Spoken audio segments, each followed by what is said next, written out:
Okay, we're live with a little experiment about information and some disagreements. But first of all, okay. Oh my goodness. Let's shut that off. First of all, I want to play this clip. Okay, Smokey Saint, I think, has health issues. I'm not sure. But listen to this. That's the thing too. That was really interesting because I think Speed of Pudding has been really, really desperate because I haven't heard anything from one of their guys like Walking Fish or whatever. Like I just haven't had any reason to call him anything or call him out for anything because nothing has come up. And he's generally just kind of like soft spoken and he doesn't even say much in the stream anyway. So I haven't had any reason to say anything to him. So Speed gets all bent out of shape and is demanding that I refer to Fish as a trash clown, demanding it as if he can have some sort of soundbite for it. And I'm like, dude, you don't understand. Like the whole idea is if I called everyone that, it wouldn't mean anything. Clearly, I label it to people who have earned it. That's what make it mean something. Like if I said it to everyone, it wouldn't mean anything. Like who have earned it. Oh man, it's not that people who earn that who've given that label just happen to trigger you in the live chat. It's worse than that at all. It's so much worse than that. He thinks we were serious. He thinks that we actually want, that we really needed this for some reason. We needed Smokey to come down and give us this. Oh my God, he thinks it was he missed the fucking joke. He didn't get the joke. Why would you not get that joke? I mean, does he think I like jack off to him calling me a trash clown or something? Like, I don't understand how his mind works. Yeah, like I'm desperate because I really need Smokey's opinion or what the fuck is? I mean, and he kind of goes on here and he explains it a little more. I think how full of himself he actually is. Like get it through your thick skull. So truly, like if I've degenerated someone to that level of criticism, it's because I think you've earned it and I'm about to substantiate it. And I think that's why people You're about to substantiate it. It's not like it's just broad ad hoc. It's not like I'm just saying it for the sake of saying it. No. You didn't say foreskin. No. You did. Foreskin. Well, God damn it. Smokey generalizing against people is exactly like the characteristic that Smokey possesses. Like, the fact that like he says atheists are trash clowns is a generalization, whether or not he wants to concede that point or not. That's like, all they do. If I just said all Christians are homophobic, racist, bigots, you would assume that the implicative part of that is all. Like, you would think that's a general statement. I don't think that, by the way, but Smokey, stop trying to play fucking clever with this game. Like, don't think that you're so far above everybody else that nobody knows what you're trying to say. You're not clever. He thinks he has like some sort of fucking power. He was talking to somebody else too, and he was like, was it Tog or something? And he was. It was just weird. It's like he really thinks that being on the smoke list is something that everybody like really is afraid of. The mellophone curse has been lifted. I can speak again. The mellophone curse. But I find it hilarious that he thinks we're serious about that. Because whenever I see him in a live chat, I'm like, please, Smokey, please give me validation. Call me a trash clown. And I'm like, that's very obviously sarcastic. Like, I don't know how to do it more without putting that directly in text. So his legend has sort of gone to his head or some fucking thing. If I start calling like a list of mine the Destiny list, Smokey Saint is on the Destiny list. It's like that's a cool list. Yeah, Destiny list, Smoke list, those are pretty good names. The Fish list, that's kind of lame. The Speed list. The Speed list. I like mine better. The Midnight list. There you go. Yeah, that one's alright. Ooh, that's dark. That seems to have I just call mine the list. The list. The list to end all lists. I mean, so Speed. I had a question. Given the topic of your live stream, when are we going to get to that? Because I have so much to talk about as it concerns specifically that. Okay, but I God. do too. So consider that basically I want to make a case here. So I think we That's should, fine. like, Not before we saying start that I'm going gonna, into like open discussion, we should probably go through the list and just everybody like give their position. Does that make sense? What list? on position on what? Oh, not on information. lists, like on information. Yeah, Oh, well, then, information yeah. physical? yeah. So we'll So we'll let's start with mid, speed then, because we'll he's at the start with top. midnight. Oh, okay. No, I'm at we'll the start with top, speed. ain't I? You're at the top, and then it'll go immutable, then Walker, Top then first. I'll let Midnight go before me, and I'll go last because I've got not a whole lot, but like about a minute and a half to say. I don't know how long everybody else is going to be. So, speed, go ahead. Well, I'm going to sort you then. Okay. Well, and shit, I Okay. don't want to be. Then you better not post any of the YouTube comments on here, buddy. And cover up You up my just got gorgeously sorted. ugly face. I can fucking sort you. I have the power. Anyway, information is physical, and physicality is information. Those two things are That's so integrated. So that's where I'm at. Immutable. What the hell's your bullshit position? Okay, we're gonna start it like that. Oh yeah, yeah, we're gonna do that. We're doing All right, that. so that's the way this conversation's gonna go. Speed is a trash clown. He's fucking wrong. But information is an entirely abstract principle, although it can have manifestations in the physical world. Okay, you just got sorted to the fucking bottom, dude. Oh, okay then. I I'm guess. cool with where I'm at now. Because my face. Yeah, won't be there we blocked. go. Okay, you're next. You're next, Leo, or do you don't want to go next? I Walker. can go next if you want me to. I don't really care. I'm not gonna be anal about the order. Walker. Go, what do you- Walker. Yeah. Okay, I think information is based in physicality, although I think information is inherently the description of physical phenomenon, so you need a conscious interpretation of the information for it to count as information. Oh God. Okay. Okay. Oh, Okay. God. Well, you're on the fucking list. You're on the speed list, Walker. And he'd be put below me. Midnight. What? Can we Well, put okay. Walker When I below say me? conscious, I mean like some sort of observer. That's like okay. So Oh, if there's yeah, a black no, hole keep- somewhere in the Devon universe, Neumann. Physical consciousness. Oh, keep digging, Walker. Keep God, digging. it's like a von Neumann version of quantum mechanics. Please Okay. don't. Oh, shit. Keep digging. Okay, midnight. Where the hell are you? He's I'm unmuted. dead.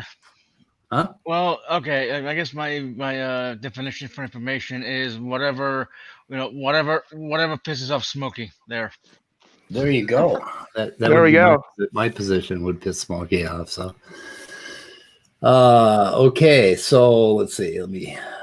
I don't know if this is going to work, guys. We're going to try it. We're going to try something. We're I gonna didn't try. give my opinion on information. Oh shit. Huh? Oh, that's right, Leo. Shit. Leo, Well, you were on the I think bottom. That's what you get for going to the bottom. I'm sorry. So, formally speaking, information is that which resolves uncertainty about things. A better way of putting it is information is that which informs us about what something is. So it's the stuff that tells us about what a thing is. So what this means is that information could only ever be physical because anything that we can know about is a physical thing with physical properties. Those properties are the information. So in order for information to be had, number one, you have to have the physical thing that's being described. And number two, you've got to have the conscious agent that's there to do the describing. Without either of those, okay, that's what I said. you don't have, Why did people don't shit have on me for that? information. Oh. Don't have for fuck's information sake. because there wouldn't Oh, have anything for there to jeez. be information about. I So completely information agree. God. is entirely physical. Information. So, like you say, the color green. If you say I've got a green phone case on my I phone, almost a wanna green choke a cell phone baby. case on my phone, the color of that case is information about it. But the color green would not exist in the physical Holy world, and not the fuck. color green is Oh, only good. physical. So You just information went can Darth only ever Vader be on us. physical. It's pretty badass, Good. honestly. The internet is killing you because you stated just an asinine position. Oh, you Hey, should have that's- heard your voice. It was the I greatest stated the roboting position ever. taken by information theorists. I'm glad that information theorists have their own definition of it, but I think philosophically. I didn't know that was the information theory like definition, but that's roughly where I stand as well. Yeah, so information is the opposite of entropy, basically. That's Kind of, kind yeah. of how. Yeah. That does see, but that doesn't make sense to me, because if that were the case, how could you have information about entropy? Oh, that would be a kind of a fucked up thing, wouldn't it? Information is well- just the state of affairs of a physical thing that a conscious agent Yeah. is capable of learning about. That's it. That's literally it. Like a star's brightness. A star is just as bright as it is. You don't have a star, the physical star, and you don't have the physical agent. You don't have fucking brightness. Information Yeah. And that's not true has necessarily. to be physical. I mean, it just. Okay, so Leo, you and Walker pretty much almost trump my view, but that's not quite the way I wanted to. The way I present it is a little bit different. For one thing, I take conscious agents out of the picture entirely, and I make us. I put us into a God's eye view of things. But So, isn't let okay, me. I'm sorry. Yeah, let me go through this and see if I can share the screen. And I'll tell you why. So basically, but yeah, Walker, you and Leo pretty much have the mathematical and the scientific definition of information, which is fine, but it doesn't get us quite to the point of the philosophical problem. What's So- the philosophical problem? Because I've never Uh, or seen it. I'm Or trying to read it tell or you. anything. Oh, you've never had a fight with anybody over Nope. DNA is I have code? and all? never had an interlocution with anybody, regardless of their beliefs on information, where the objection or the explanation that I just give didn't thoroughly and completely and utterly refute everything that they've ever said, assuming that they're taking some non-physicalist position on information. Yeah. Not once, not ever, Okay. because information So- has to be physical. Okay. It can be a set of abstract constructs. Well, Okay, so abstractions are physical because they're the result of physical processes in the physical How brain. are How are abstracts physical? The same way that love is physical. Love is is what we feel when certain things happen in the physical brain. Okay, Information- is the All abstractions Okay, are physical because they're the result of physical okay, act- wait. The There is nothing physiochemical- immaterial about reality. on. Not a single thing. The physiochemical interactions that we would ascribe to someone being in love are physical, sure, Yeah. but love itself, like that particular Love thing, is the physical no. reactions. Love is the chemical reactions.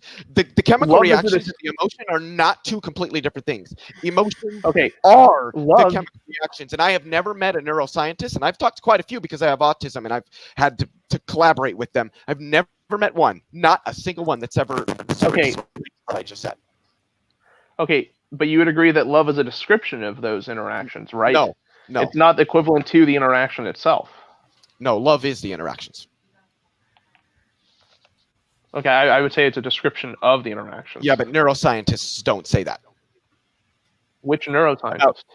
Well, Dr. David Beeman, the one that diagnosed me. I don't know the names of all of them that I've met, but I've never met No, one. I'm not saying like every neuroscientist. Emotions are something disconnected from the physical processes occurring in the brain. There is nothing about human consciousness that is disconnected from the physical processes in the brain. Emotions cannot be had without those physical processes. Love Okay, is a I'm not- result of neurochemical process occurring in the brain. Okay, That I'm is not. it. End of story. Okay, I'm not disagreeing on that point. I'm saying they would probably consider it a higher order description of those chemical events.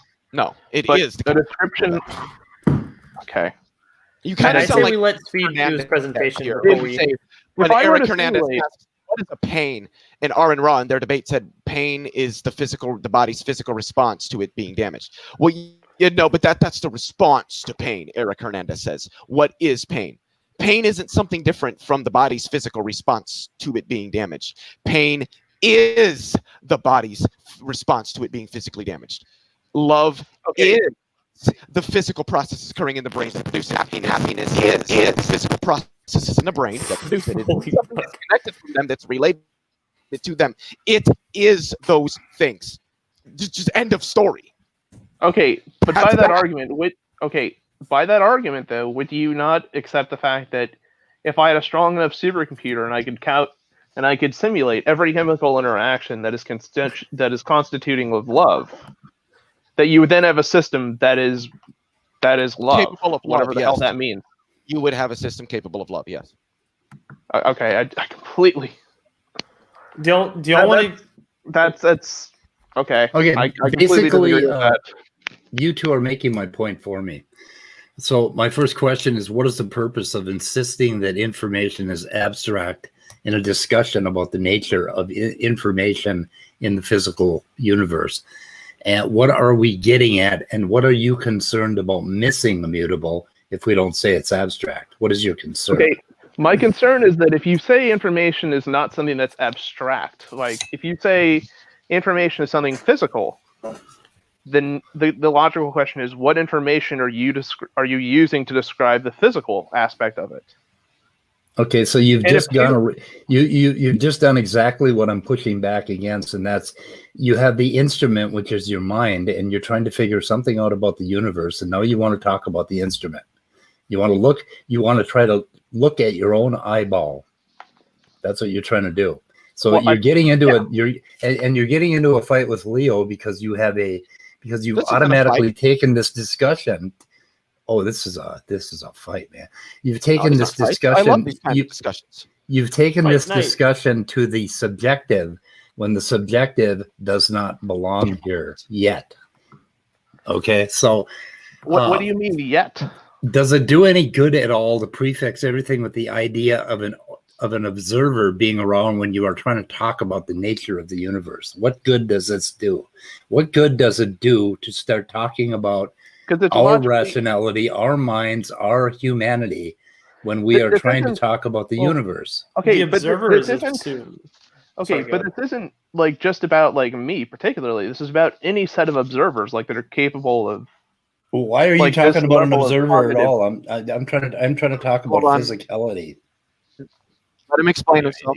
Let him explain himself. Okay, part of it is I don't see how you could describe a set of interactions, like whatever they might be, without something that's capable of interpreting those events. Right? So, I mean, the mental representation.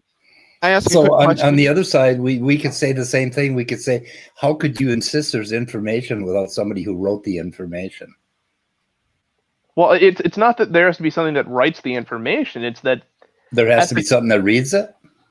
No, it's that at the core of it, like when you say, like, okay, there's an electron that exists, there has to be information about the particle that, like, describes that particle, like that isn't like tautological in nature.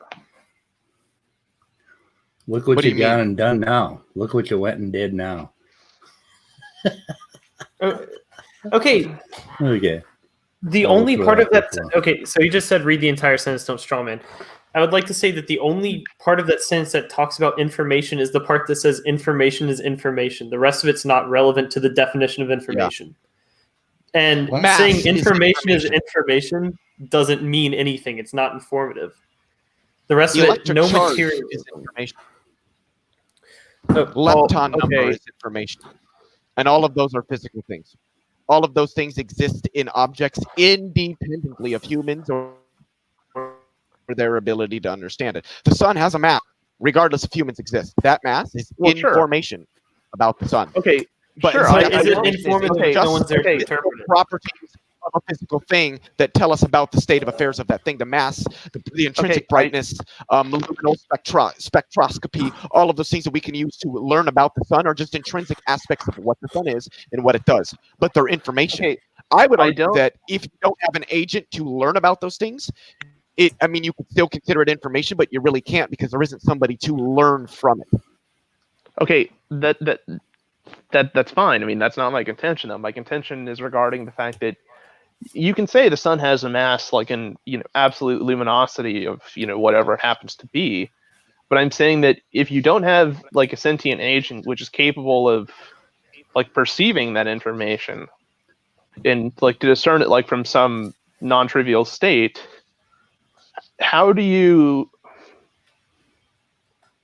like what does it mean to say that thing has information precisely? I mean, information with respect to what? Like, see, I kind of get that, where it's, do you really have information if you don't have the agent there to learn about the thing? What would be the information? Well, I can kind of get that, yes. it's not even about like the observer. It's about the fact that like there has to be like something backgrounding, like to contrast the information with, like to a set of like norms or to a set of like state of affairs that is different from the thing you're observing. To give an example, you would say that the sun is bright, but bright relative to something else. Is that kind of what? That there has to be something else there that you're measuring. It's bright. Okay, I get what you're saying. Okay, right. So I'm saying like it makes sense to say that the sun, and I can I get that. Yeah. Yeah. So it's saying like, okay, yes, like the statement of the sun is bright. That's fine, but saying that like in a vacuum doesn't really tell me much. Yeah, but it's like, okay, bright relative to what? Bright in a vacuum. It doesn't make sense. Yeah, I definitely get what you're saying. Yeah, I get that. Yeah, that's my, like, that's the beat. You know, where you're from, I can see where where information would definitely be much more of an abstract thing. But I do think that when Immutable says that information is something abstract, and correct me if I'm wrong, I don't think he's necessarily saying it's not physical or that it doesn't depend on. I'm saying that like the nature of information doesn't depend on material things. Like material things have information. That's an undeniable aspect of like the world. But I don't think you have to say like that information itself has to be something material. Like I think you can like consistently define you can define things that are immaterial but still have information. Although that's kind of an interesting rabbit hole. I gotcha. So almost something like Harry Potter, who's just like an immaterial, abstract character, but he still has a scar on him. He still has aspects of his life. We would consider for me. Okay, yeah, I definitely know where you're coming from. Yes, I mean, like another example, like consider, say, like the notion of a Hydra, or like another Harry Potter example. A dragon or something, you know. Yeah, something like that. Like it's a collection of different like physical features, like that other things like do have. Like they're in like inherent descriptions of certain things, but those descriptions of things applied to like a different object, like isn't something we observe. It's not something that exists, but it exists like in an abstract form by virtue of its properties. Yeah. Okay, so what good is that when you're talking about DNA as information? Honestly, I don't know if he was getting something related to that. I think he was just explaining broadly a particular position. I think I was just trying to like hatch over my position.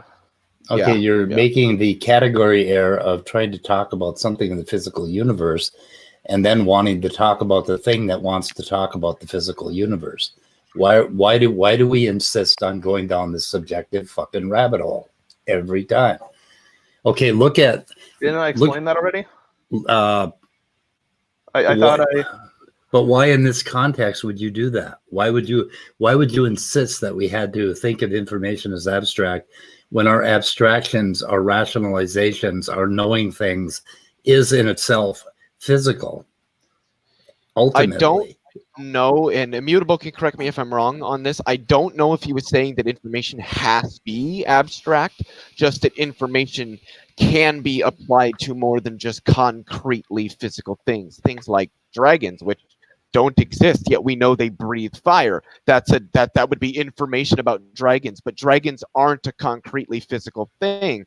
So, and like I said, Immutable, correct me if I'm wrong, but I that's kind of what I got from what you were saying, is that information does not have to be and is not solely a concretely physical thing. Yeah, precisely. Well, that's all you've done is you've gone one up. You've taken something, you've taken a discussion about physicality, and then you've gone one up and tried to talk about a what the hell is the word I'm looking for? Basically, you've taken it up a level to where you're now combining the abstract into what we were talking about originally.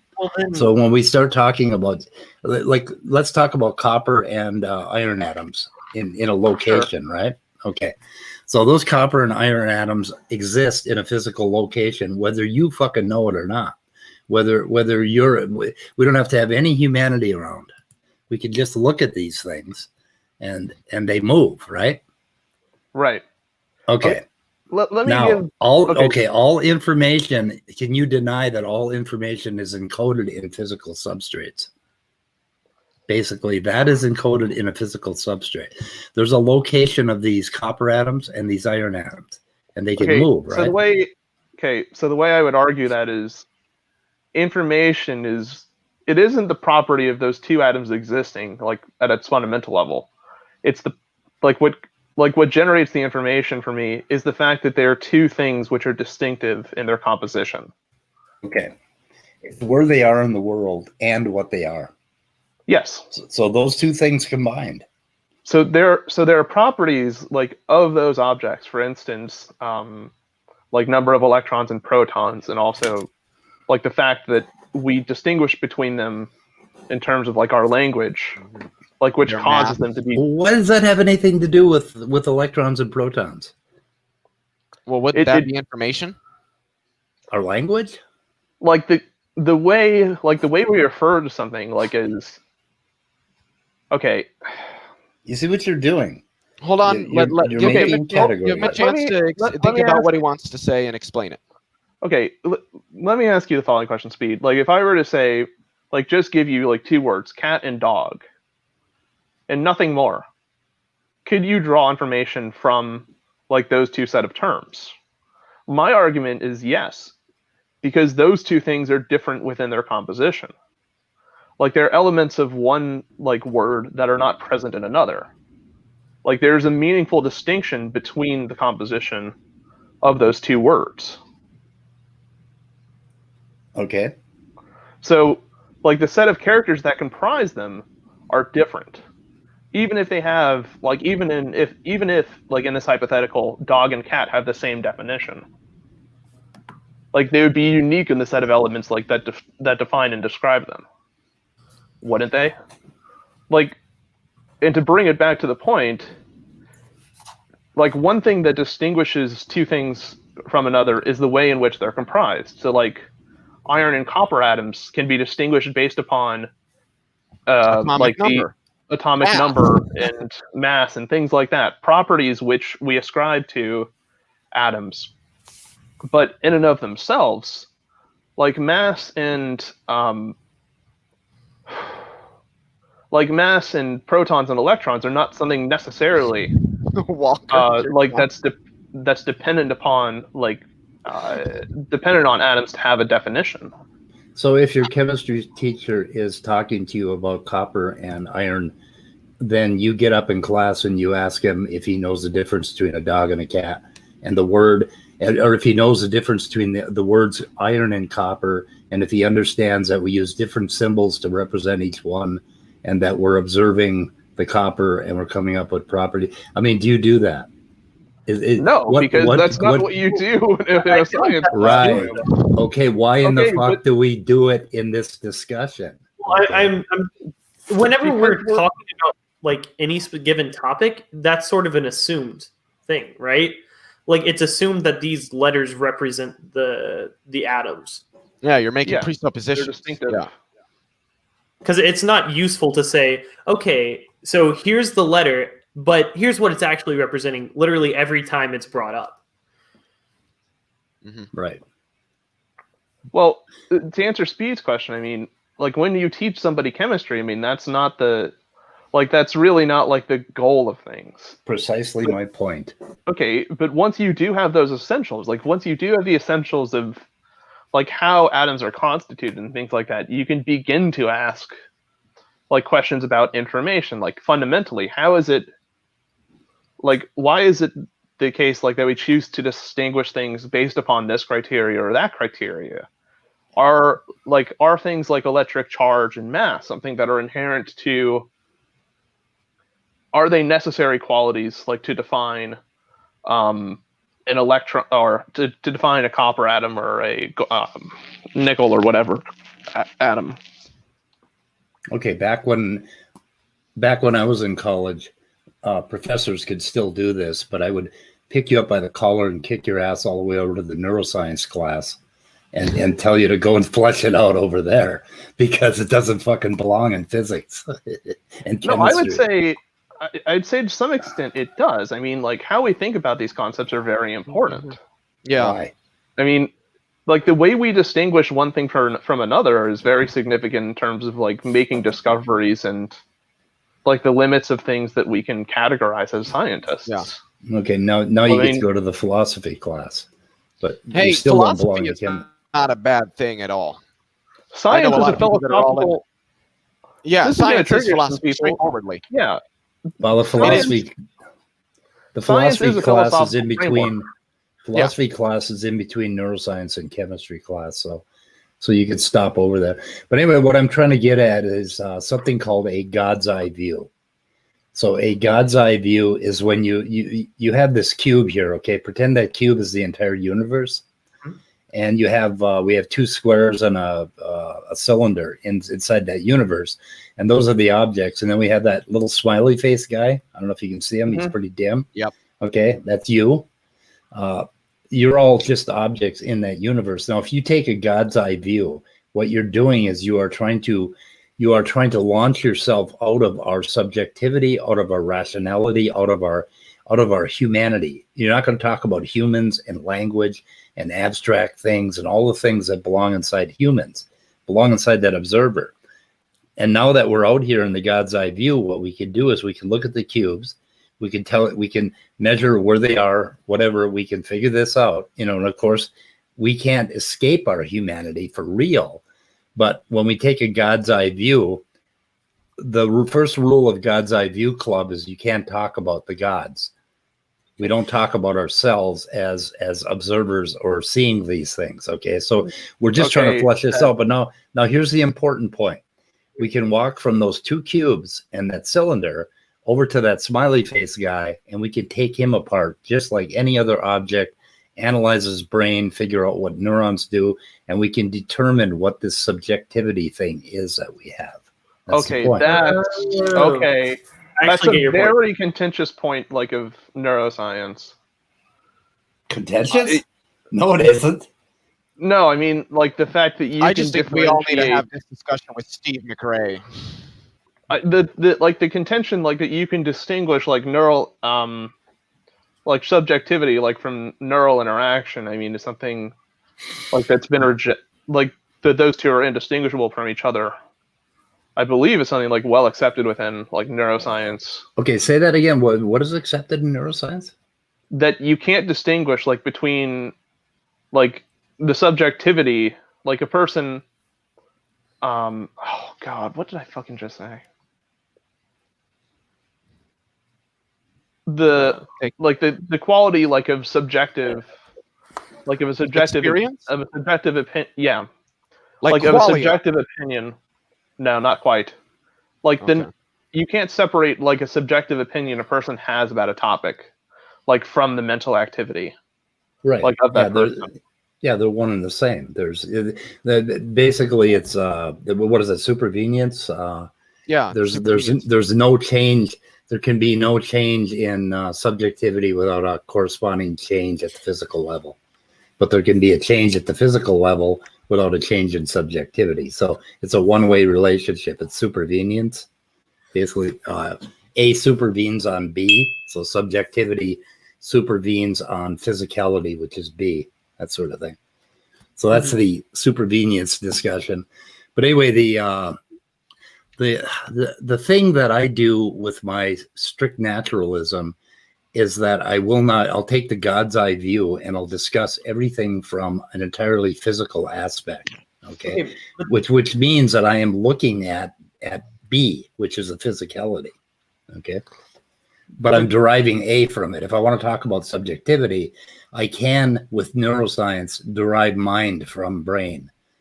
Mind from neuroscience. That's. I can show you how. I'm not sure that there's a meaning. I'm not sure there's a meaningful distinction between the two. Well, as long as you don't. Distinction between the two, what do you mean? Like a distinction between what the consciousness is and what the physical brain is? Like the notion of like separability between like the mind and the brain.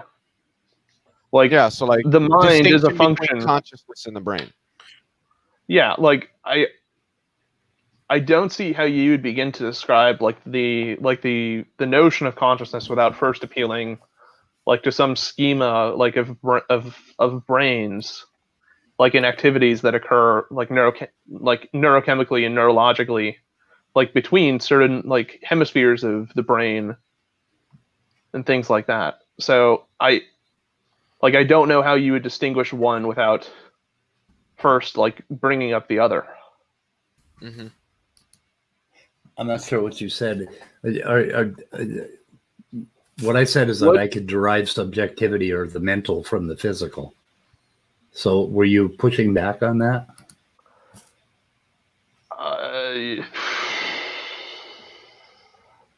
How would you distinguish that those two things are unique? Unique. What They're not. Like consciousness? Like They're that a one set of of brain states, like that a set of brain states, like in your own subjective experiences, are unique from each other. set of brain states are unique from each other. I don't like talking about brain states because when you're talking about subjectivity and you're talking about the mapping, you're not mapping orthogonally in time. Okay, you have to understand that subjectivity occurs over a swath of time, whereas when we talk about, we take the God's eye view on what's physically happening in the brain, we can imagine that there are states, but the states are transforming one into another. So I'm not sure. Okay, but in that case, for that to be true, right? I mean, for something to transition to something else, like there has to be a clear like line of demarcation for like one state existing, another state existing, and a state of like transience between those two states, right? Okay. But for that to be true, I mean, like in one moment of time, like it means logically, I mean, it seems to follow that you have to have an interval where one thing exists, a different interval where another thing exists, and another interval where there's a transition between those two states. Okay. Like, but you're saying that what you seem to like be saying is that all there is a transition between these states. But the question becomes what is transitioning, right? No, I would double down on like if you could stop time and actually measure an instant, you would be able to map a state of the universe and We your can't brain do at that, that actually. instant. No, that's No, we not can't. possible. Oh, we can. Yeah, we can. Yeah, it's called a Cauchy surface in special relativity. Okay. But that isn't going to get you to subjectivity. Basically, a subjective experience necessarily occurs over a swath of time, and it's not orthogonal to time. It can be all jumbled around. Like some things could happen physically, and in your subjectivity, they seem to happen at either later or prior or later. And so it's Can I ask you a jumbled. quick Your question? subjectivity is. Go ahead. Sure. Are you saying that the notion of subjectivity doesn't actually exist? Yeah, I think I No, said that right. I said that Yeah, right up here, didn't so I? No. If Lord, I don't have. So Yeah, right there. I have My I have position a computer mouse here that's colored blue. If I say that blue computer mouses are the best computer mouses, you're saying would that be an objective statement or a subjective statement that blue computer mouses are the best ones to use? If I I would take the call that a God's eye subjective view, statement. I'm looking at you as an animal making a squeaky noise and holding up a blue object. So I'm So I'm saying you're entirely physical. There's nothing. Well, are you nothing- saying that his words aren't informative, though? Oh no! If you want to talk about psychology, you want to talk about subjectivity, and you've left the realm of what we're talking about. We can't make a category here. We have to stay on topic, and the topic is about the physicality of the Yeah, but the physicality of sound waves that information. he's making are still informative and can be described as such, right? Even Well, if sure, they're we can. describing concepts. They're discernible from a null state, Yes. which is why it has some meaning.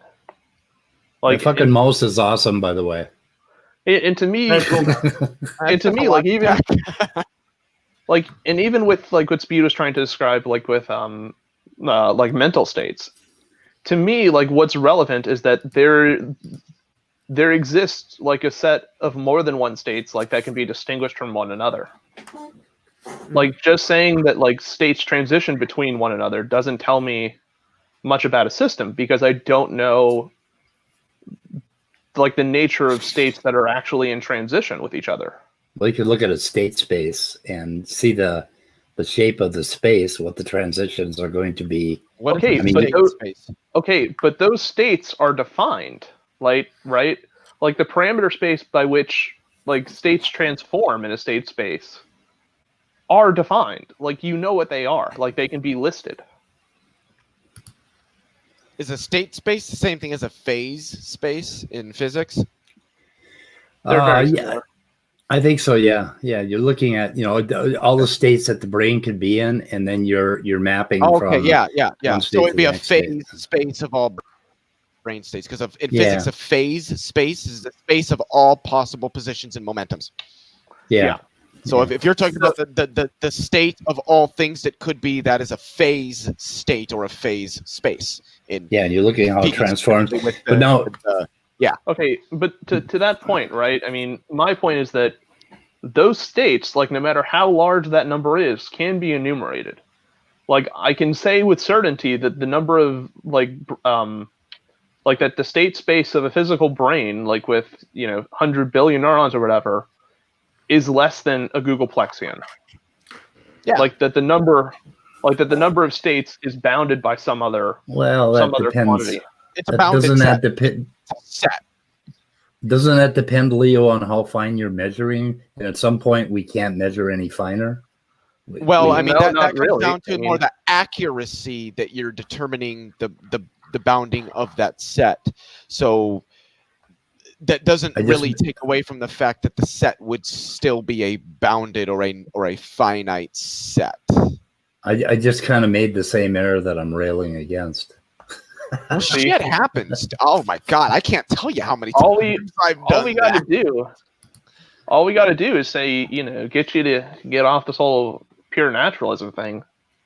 Well, no, like when Leo was holding that mouse up, I see, this animal with the squeaky thing. And if I were to try to analyze, I had to analyze why he thought blue mice were important or cool. And I kind of agree with him. I would have to look at all of his states across that swath of time where he was having that thought. And I would map that in detail, basically. Supposing I'm a great scientist and I could map out entire detail, I'd take a swath of his brain and I could look at that information with a computer and knowing a bit about Leo's history and some other things in the universe, I could tell without him saying it out loud that he thought that blue mouse was pretty cool.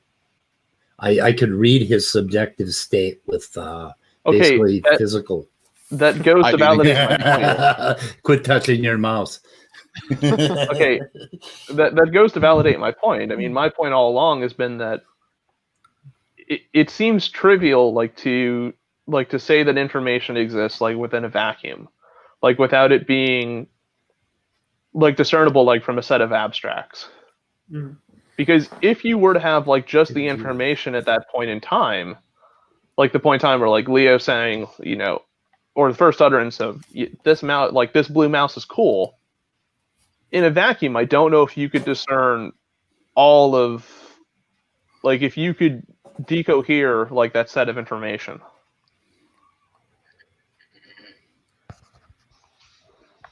I do think I get where Immutable's coming from. I honestly, I do kind of agree with his. I shouldn't say kind of. I do agree with his position, but me personally, I don't think that it necessarily means that information isn't still at least fundamentally rooted or emerging out of some physical system or process. Whether or not it's being applied to something that is actually physical and existent, the tool that you're using is still rooted in some sort of physical system or process. So even though we can describe dragons using information, the whole concept of a dragon is still rooted in the physical processes occurring in the brain, and how we're describing it are still physical processes occurring in the brain. Okay, but that's where I disagree.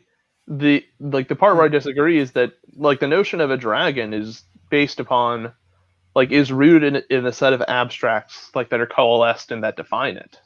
Yeah, but abstracts Yeah, are right. all They're- physical processes in the brain. You can't have an abstract thought without the fundamental physical processes producing that thought. Otherwise, there so are no maybe- abstracts. There are no abstract thoughts. Well, So Okay, it would be so like then saying I that think- hold without on. the processing that this phone uses, hopefully you guys can see my gorgeous background. Yeah. You don't. If the processes that make a phone work aren't working, then you don't have a phone. Well, I mean, you would have the physical thing, but Okay. you're not gonna be able to call people. It's the same thing with the brain. If you don't have those processes producing the abstractions, then you don't have the abstractions. Okay, that to me that's fallacious, and the reason What? I What, say that. what fallacy was committed? Okay, so the reason, like, I see that as kind of fallacious, or at least maybe a little bit not so well argued, is the point that a set of abstracts like can exist with have their own set of properties and can exist without being described as mental states. The only thing is that they're Can indiscernible from a dragons exist without humans? If humans never existed, would the abstraction of dragons still exist? Okay, so the notion, the notion of a dragon as an abstract concept exists. Like the set of qualities and their unification, like to create what we call a dragon, exists. Like whether or not humans are there to whether or not humans are there to conjure that image.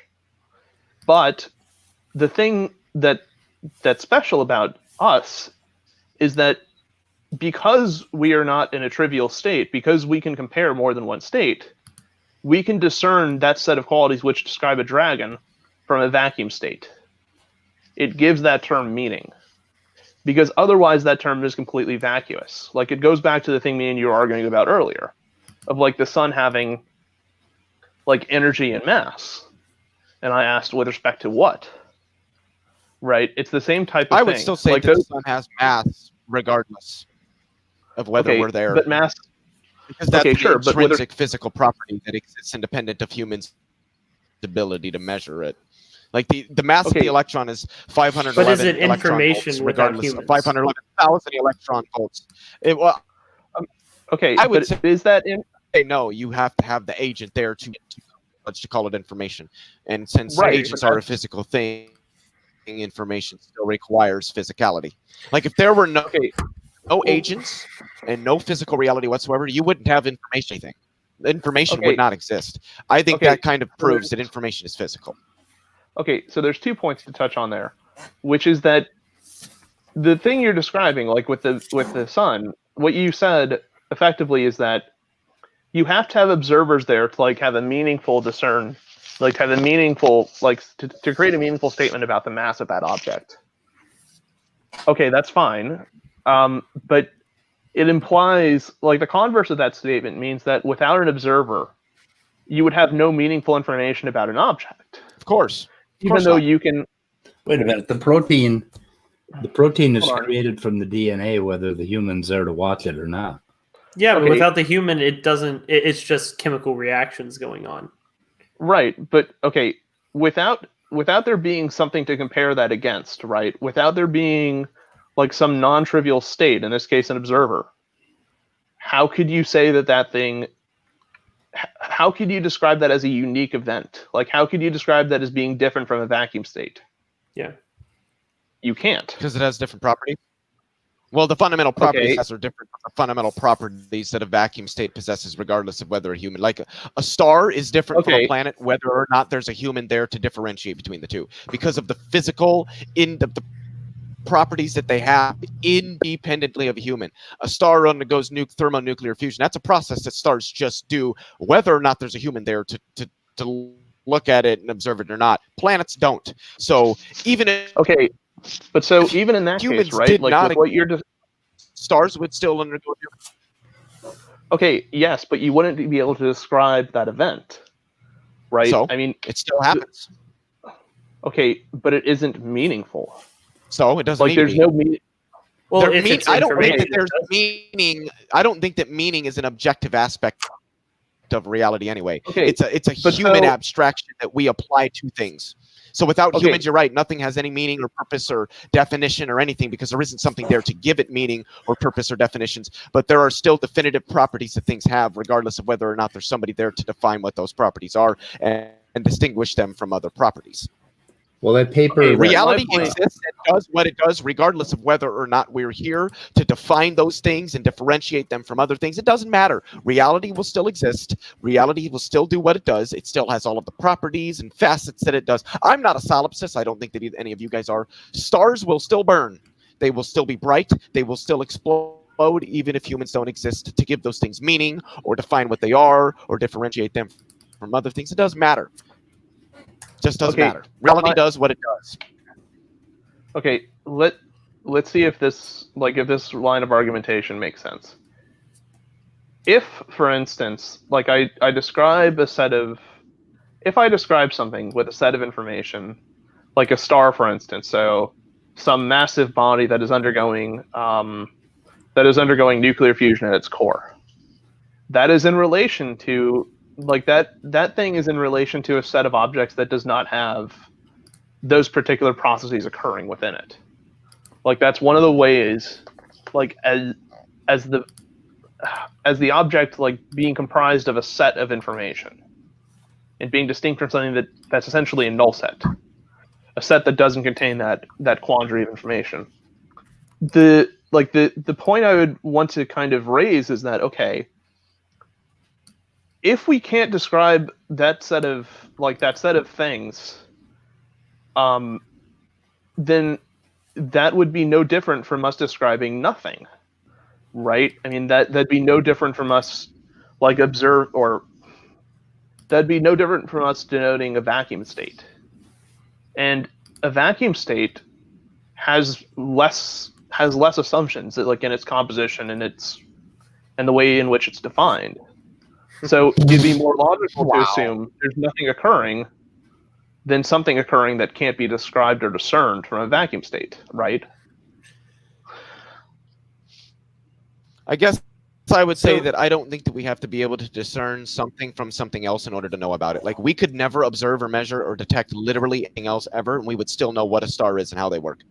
If that was the only thing that we had ever measured, we would still know what a star is and how it works. We don't have to look at other things to know what a star is and how it works because it has properties intrinsic to itself, independent of our observation of it, or its relation to other things. A star undergoes nuclear fusion regardless of its relation to other things. Okay, but when you said this, when you first said this thing about we don't need observers to discern something from something else, what grounds do you have for claiming something else? Like, why is there more than one thing? Stars and black holes have different properties, regardless. Like, would you admit that a star and a black hole are two completely different things, regardless of whether or not there was an agent there to differentiate between them? Or are you stating that if there is not an agent there to differentiate between those two objects, they're essentially the same thing? Because they're not. They have different properties, and we know that there's different properties because we have people that exist which can discern those properties. Why do you care about that so much? Yeah, but those properties exist whether or not we can learn about them. Yeah, but all definitions are human constructs. But they define things that are not human constructs. So what's the point? The point of it we is invent things to describe things that weren't invented. No, I'm saying the point is the descriptions we give to like the real world that we're observing. If you follow the argument, doesn't seem to be discernible arbitrary? It doesn't seem to be discernible from the set of mental states that we use in order to describe them. I would agree. I would think that all conscious states of intentionality are emergent from physical states in the brain. Well, okay, that's now a solipsist position, because no, it's the not. Position of a solipsist. Yeah, nothing I said means that reality doesn't exist. No, that's not what a solipsist claims, though. The position of a solipsist kind of is. They're really the only thing that you can know is that you exist. You can't actually know that anything exists beyond you, because it could always be the most formal claim that a solipsist. like the most accurate representation of a solipsist claim is that there is no meaningful, like, epistemological justification you can give, like, for describing any metric of differentiation between the real world around you and a set of mental states like that exist. Yeah, that's where your kind of thinking ends up. Well, I actually go, and I take the step, like, I would consider myself like to be a partial nihilist in that sense. Because I would say that, okay, so it's the mind justifying the mind to observe reality, which to me is fallacious. No quantum iron charioteer. No quantum. But so, did I hear Leo right in saying that you can't distinguish between, like, that given, like, the way this conversation is going, that you can't distinguish between, like, the world, like the quote-unquote real world around you and a set of mental states which are used, like, to describe and to operate using those terms? Yeah, you can distinguish. That's what. That's why you know you're not hallucinating. Mental right states, require the real world in order for them to exist, because there's no signatures of hallucination in my brain right now. Mental states require a set of. It's called reliability. How do we know that relativity is true? Because it's fucking reliable. It's consistent. Just because we can't prove it doesn't mean it's not reliable and consistent. How do I know I'm not hallucinating? Because I know what it means to hallucinate, and I know what it means to not hallucinate, and I'm experiencing not hallucinating right now. So Right, I can reliably exactly. say that I'm not. So, okay, let me. I could be, but there isn't let anything me- indicating such to be the case. Okay, Yeah. let me push back against that particular claim, though. Hey, Right hang on a here- second, Leo. So you sound like somebody who's actually had a hallucination, and I What? have too. You know the difference basically between having a hallucination and not having one. One is eidetic, the other one is different. You know. You know, you're To not me, it sounds like the hallucinating. question, well, how do you know your mother loves you? You don't know that. Well, if you're talking with 100% certainty, no. But can I consistently and reliably state that my mother loves me because she consistently and reliably engages in activities that have only ever been associated with love? Yes. Is that enough to state that my mother loves me? Yes, I would say so. So saying, well, how do Very you know this? lucky How, person, my how guy. do you know that your mother? How do you know that your mother loves you? I think that those questions try to make a point that is just a moot point and really can't be made. We can know that people love us, and obviously it's using no in a different manner than what most people might use it. But yes, we can know that we are loved. We can know that we're not being deceived by some mad scientist tweaking our brain in a fucking vat. We can know, and the thing about that is, even if we were a brain in a vat, it would have no bearing. We would have to still assume that what we experience is our reality. So it still doesn't remove the fact that what we experience has to be assumed to be reality. And that's why that's the point of solipsism just doesn't make fucking sense. You have to assume. Back to this.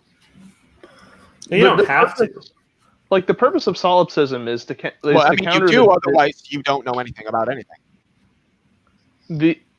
like the purpose of solipsism, the reason it was developed, as far as I'm concerned, as far as I'm aware, is the fact that people, like naturalists, would claim that the physical world exists outside of our describing it, and that what we're doing is essentially describing a state of describing the universe. We're actors on a stage. But the point of the point of solipsism, which I think is really interesting, is the fact that if you need to have something to discern one from another, right? If you need more than one thing to have meaningful information, why? Like, how is the statement the natural world exists outside of you justified? Because I depend on the natural world. If the natural world didn't exist, where do I exist at? Yeah, you wouldn't have any thoughts. Then what am I interacting with? And even if you said, well, that's just all illusions that are being stimulated because you're a brain in a vat, and I say, what does that how does that remove me requiring the assumption that what I experience still is a reality in order to be capable of learning about it. So that's the point with solipsism. Okay. We can assume that reality outside of our experience of it doesn't actually exist. It's not objective, but we still have to operate as if it is. So That's solipsism does not do anything for anybody. It doesn't remove that fundamental necessity that you still have to operate as if what you experience is an objective reality. Otherwise, how do you know anything about anything? About anything, about Okay. anything, about anything? Okay. I mean, that's the but problem with so- solipsism is it's just straightforwardly absurd. It is. It is an absurd, but, not but indicated by any. the point of solipsism, I think, is to say that if you consider like the initial thing I brought up of actors on a stage, it's to say that the stage has color with respect to its observer. Like the grandiose of the universe, like the properties it has, like that we're able to so readily discern, like the CMB and things like that, we're able to discern because there's a set, like there's a state which can discern between other states. See, I just don't And- believe that humans have to measure things against something else to measure them. I can measure this phone with a completely invented system of measurement that humans have never seen. That does not mean that the length that I am measuring changes. It doesn't. So Okay, our tools that we have abstractly developed to understand reality are abstract. They're arbitrary and outside of us. They have absolutely no meaning. But that does not mean that they still don't describe an objective reality. We can learn about things without ever having to learn about anything else. We can know what a star is, what it does, and how they form without having to learn about anything else outside of that. We don't have to Okay. learn about Okay. planets. Hang We on, don't have to hang learn on, about hang on, galaxies. hang on We a don't have to second. learn about the expansion of space-time to know that stars emit electromagnetic radiation. We can learn that Okay. and not have to know any motherfucking thing else because those are observations that are made.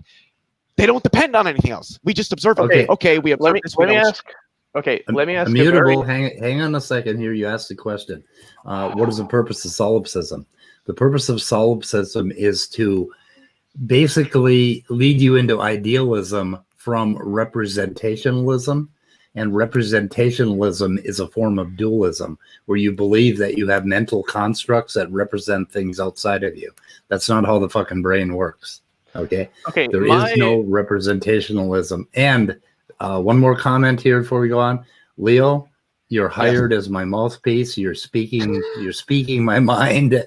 Okay. So, Well, I'm a naturalist, so Okay, Go you're ahead. going to be hard pressed to convince me that there's anything that could not be reduced to something physical. yeah, you're Be strict. very Raj. impressed. Now, you're Let- strict. Let, Yeah. let me clarify my position. My position, like, would be most closely, like, able to be stated as the things that exist within the real world and the mental perceptions of those things are equivalent to each other. They're Wait, indiscernible. Can you repeat that one more time? I just want to make sure I heard everything properly. My mind Yeah, kind of so- spaced there for a second. Yeah, so the closest thing I can describe my position as would be to say that the things we would say exist in reality and the things that we say exist like as mental images are in fact equivalent to one another. They're indiscernible. Are you making that claim as that's what solipsism is, or are you just making that claim generally as more of a position that you hold? Both. I think solipsism. I think solipsism both makes that claim, and I think that I don't. That's the thing. Because I keep would shifting agree on to an extent that out the reality that we observe that it would be hard for a human to separate that from the ways in which we observe it. So I do agree with that. I just don't think that means that reality still isn't there independently of us. Yeah, So the reality would have to, in some form, exist anyway, and you have to deal with however it does exist. If it turns Because there out are to be so something spooky, like something that we can't Okay. quite imagine, you still got to deal with it, just like we deal with it now, and it's Yeah. still Okay, so physical. So even if it wasn't real, we have to act as if it is, and I think that in and of Right. itself Sure, is solipsism. And I'm not saying that Immutable is arguing for solipsism. Maybe he is. I don't think that he is. I think he's just kind of offering it up. But I'm going to let him speak. Yeah, I think the idea is that what reality is, like, even if it does exist outside of our perception of it, which is kind of an interesting topic. Yeah, if it does, if it does exist, there is no. I think like you'd be hard pressed to say that there is no appreciable information that can be like there's no appreciable or discernible level of information that can be gleaned from that system. Like as there is nothing left to differentiate A from B. Like you would conclude or you would describe it as the same as a null state.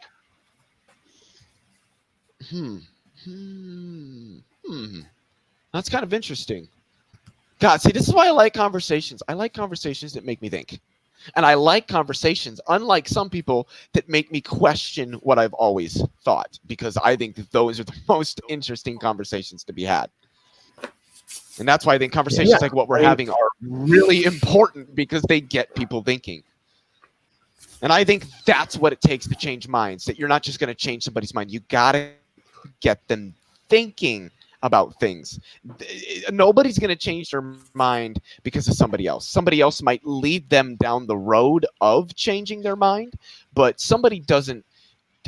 Let me, because I'm speaking more generally here. I think we all kind of understand that. I think when somebody changes their mind, that's more of a process that they have to engage in, that can be stimulated by information, no pun intended, information that somebody else gave them. But that information isn't solely what changes somebody's mind. That mind change, and again, generally speaking, mind changing is sort of a process that one has to go through. And I think that's why it's hard. It's oftentimes to change somebody's mind on something, is because it's not just boom, their mind has changed. That's just not how it works. I'd agree. We have a question. Is the brain's thought process binary or some other form of language? Definitely not binary, and not really a form of language. Are they asking about like the processes, like the physical processes that produce the brain? Because the brain technically would be a computer. Now, that being said, that's a little bit, there's some nuance there that wouldn't really apply to the computers like this or the laptop. I can't show you guys my laptop using my laptop naturally, but it would be different than the computers that we're used to thinking of. But the brain technically is a computer. I really know what sort of I don't really want to use the word code, but like system or something that it I don't really know what the software that it operates. You know, I would wonder. That's going to be our next discussion. This is where the interesting questions come up, because to me that comes down to how much of the quantum world plays into the operations of the brain. And obviously the brain is quantum in that the quarks that make up the brain operate under quantum chromodynamics, which is a quantum mechanics. But how much does that play into the actual macro level operations of the brain? Right now, we don't really know if it does. We're not saying that it doesn't, but we don't have anything positive. Oh, hell, we know pretty much it doesn't. The thing is, like, I think that there probably is, but at the same time, I think that the brain is, as they say, too wet, warm, and noisy for quantum mechanics to have more of a significant impact in its operation. I think that there's really, really, really subtle things that it might have a play in, but I think that generally the brain is pretty much macroscopic. Like at the synapse, there's a calcium channel that depends on a quantum effect to get just one calcium ion through it, and that determines whether or not your synapse is going to fire. So I mean, there are quantum effects, but there's nothing. But when we're hashing out what if we were to try to figure out what you are thinking, we would not need to go to that level. We could just look at the synapse level. Exactly. And each neuron firing, and we could figure it out. But the whole discussion about what thought is and what the brain is, on my view, the brain is pretty much not about what's in the brain so much as it's about what is in the world around you and how that is impacting you as an organism. So. And I call it enworlded mind. That basically the world happening is what your mind is, the world happening around you. So within like 50 feet around me, that's where my mind is, the whole thing. But that's a whole nother discussion, so we don't want to go there. But and see, so that goes back, and if you guys haven't, you know what? I've talked enough. You go, you go ahead. No, I mean there are really interesting things. I mean, so like the way illusionists make like a living is based on the fact that not quite at the quantum level, because the timescales for the quantum level are far like magnitudes smaller than like what the brain is capable of. But, like on the seconds, yeah. Yeah, like on the scale of like even like hundreds of milliseconds though, I believe the brain operates at like you can, when you see something, you can discern it between like 200 to 250 milliseconds. Like that's the time frame it takes for a photon to be captured, processed, all the fun stuff. Hit the eyeball, the electrical signal to travel brain, time to interpret that. Yeah. Right. It's about 150. Okay. So that's the number. But so things that occur like within a smaller time frame, like 50 or like 10 milliseconds, right? You could come to false beliefs about certain events by the virtue of the fact that the resolution you have, like the resolving capacity of our biological machines, aren't able to distinguish, or that was aren't a very really good able word to say the resolution. I liked that. Yeah, like the resolution we can obtain is limited by that aspect. Yeah, and that's the same. Like we can't. That's the same discussion as our consciousness, our subjectivity, our qualia are basically a swath of time. It's all mixed together inside that 150, 200 millisecond swath. So basically, you can get a lot by a system that thinks like that, but that's how we think. We cannot experience an infinitesimally small moment. We can only experience this swath of time as it moves forward through the world, or the world moves through us rather. So you can, and that's how sleight of hand works. It just goes faster than that, and you will miss things. And and of course, then there's blind. What the hell is it? The blindness thing, the ape dribbling the ball in the basketball court. Have you ever? What the hell? What is that called? Shit, I forgot the term. I can't think of it. I know what you're talking about, and I cannot think of the name. Experiment or whatever it was. But that's but there's a really interesting discussion we can have about consciousness when you're trying to introspect your own consciousness. There are some problems with introspecting your own consciousness, the same as you trying to show your laptop with your laptop. Exactly. And it is. Go ahead. It I is was really just going to say, really quick. I wanted to show everybody something. My shirt. I don't know how much of it I'm going to be able to get into the picture here, so that this is relevant. And yes, I am doing that. This is from my future wife's, Emilia Clarke from Game of Thrones. She portrayed Daenerys Targaryen. This is from her charity, Same You, for brain injury recovery and neuro rehabilitation. Let me say that one more time. Neuro rehabilitation. Because during the filming of the first and third season of Game of Thrones, she suffered two life-threatening brain hemorrhages. And really? I didn't know that. So I wanted to just show that to anybody. Just if you or anybody you know has been brain damaged and you need assistance in coming back into the world and being yourself, which is why I know somebody. Which is why the charity is called Same You. Get a hold of them, and they would be happy to help you. Because we're talking about brain and neuroscience, I wanted to show that. I do know a Mad Ox that would. Oh yeah. Well, that could certainly do with some of those procedures. Not only that, Leo, you and Maddox could match. No, I don't know if they deal with him. No, but I could have a stroke at any moment now, any day. So at my age, so by the way, subscribe to my channel. Subscribe to my channel. I might have a stroke tomorrow. Make the world a better place. Subscribe. And you're going to be sorry if you don't subscribe. So okay, I made my pitch. Really bad. Immutable. What was your point though? Before? It's what's really curious though. I mean, the prospect of multiverses and other crap like that. I won't go there necessarily, but it is curious, that some of the molecular machinery, that operates within our cells and transports information, is almost like at the brink of like what is like the maximal conceivable like optimization for like transmission like between like an optimal like almost an optimal transport between for two processes.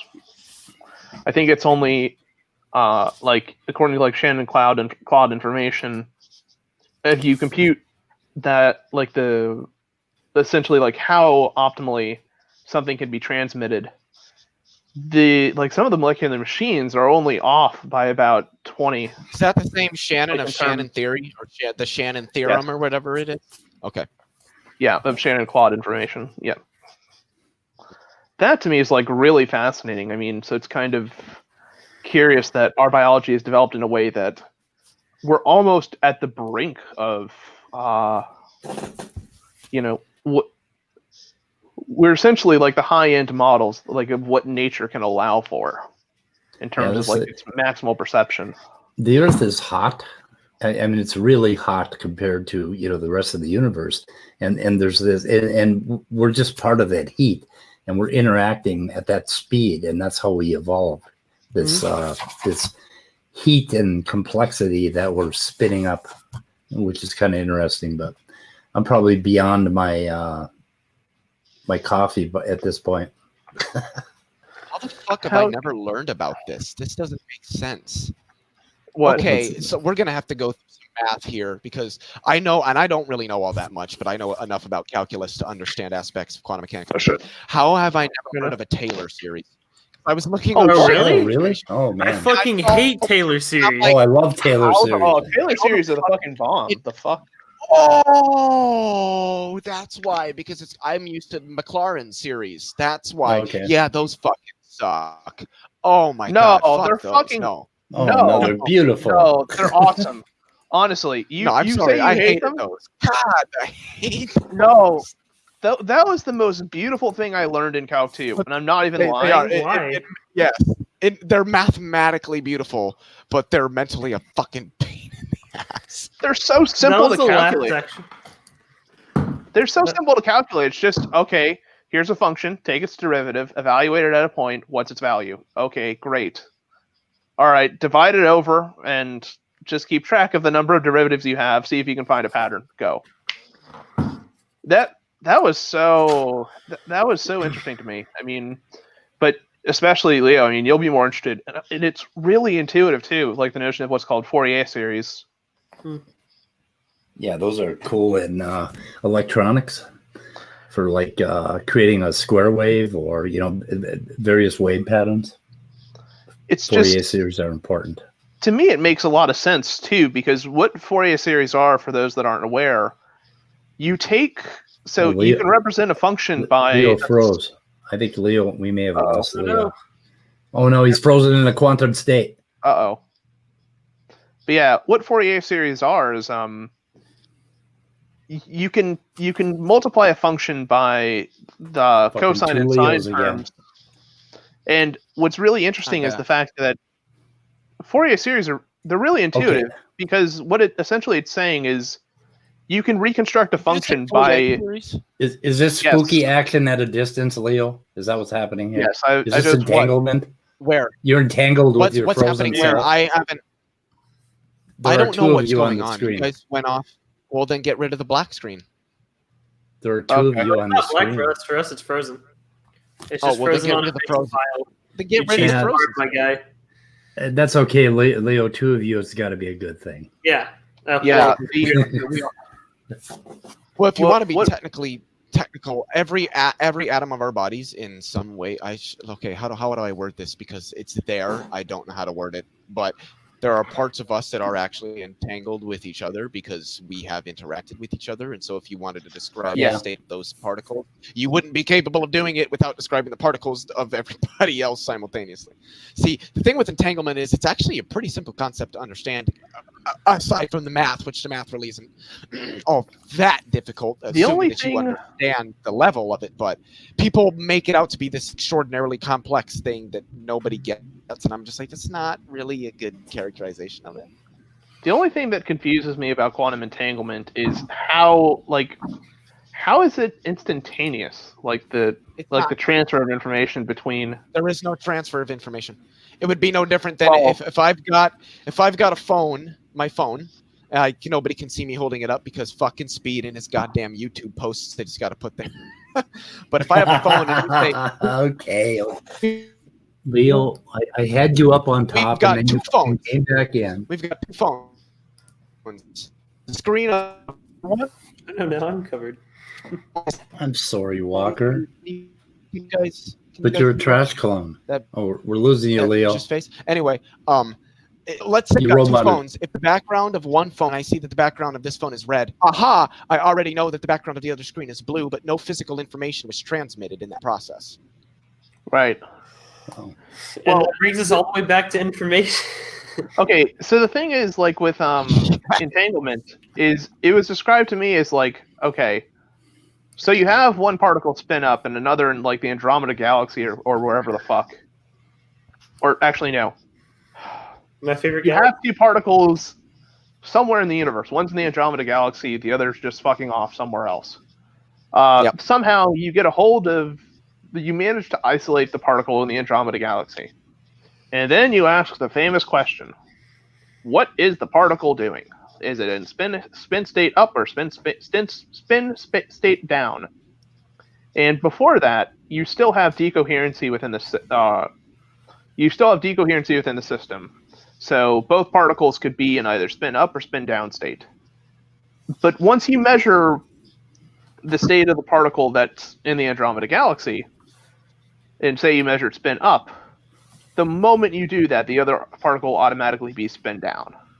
Well, it's that you Like- would know that the other particle is spin down. It hasn't really been observed. So the best way that, and this is how, and I've read the book once, I'm rereading it again, just because, and I would recommend it. Obviously, you have to be interested in the subject. If you really like quantum mechanics and theoretical physics, I recommend reading the book Something Deeply Hidden by Sean Carroll. And what he says in the book is that essentially what you have is You're roboting. system, each what you particle have. being described by what its own wave function. So if you've got 2 particles, you describe both of those particles with one wave function rather than describing each particle with its own wave function, meaning that once you collapse the wave function for one of the particles, you already know about the other one because they cannot be described independently of each other. Okay, so here's the thing that I've heard that you might find interesting. What I've heard is that if you think about like the Everettian view of quantum mechanics, that essentially particles exist on a world line. So the wave function has possible values that are obtained. I can see myself, but I can't hear anybody. Hello? Hello? Somebody should make a comment in the private chat if they can hear me talking. Let's see. Fuck. We can't hear you. That's not the private chat, Speed. What? Speed. Oh, well, I don't hear anything now. I think you might Really? have crashed again. No, I hear y'all two. Y'all two. Oh, okay. Okay, is Leo still here? Okay, let's see. Hello? Did you put something in a private chat? Yeah. Hello? Leo froze again. Leo, if you can hear us, put something in the private chat. Please escape the quantum void.